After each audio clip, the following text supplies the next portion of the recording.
So this time, matcha lily yung aking gagawin para sa version ng bouquet ko for this week. So nakikita nyo naman yung kulay na aking ginagawa, di ba? So yan, matcha lily guys.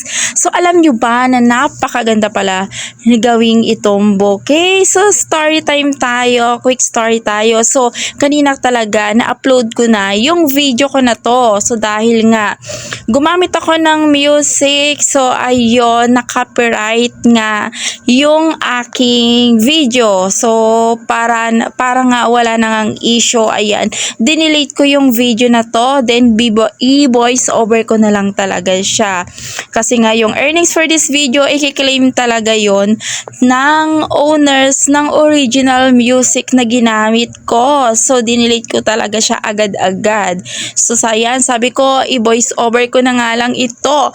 So kung bakit ito yung aking pinili, ayan, abangan nyo soon dahil inaabangan ko pa yung aking ibang materyales para sa project na gagawin ko this week. At may kinalaman nga ang ganitong kulay na matcha lily. Yes po, promise guys, ang ganda nitong gawing bouquet. So sa mahilig sa mga matcha, ayan, alam nyo na. So kahit ako na i-excite, so inaantay ko lang ibang materialis ko para dito sa gagawin kong bouquet. I love it. So hope magustuhan nyo. Thank you for watching. Bye!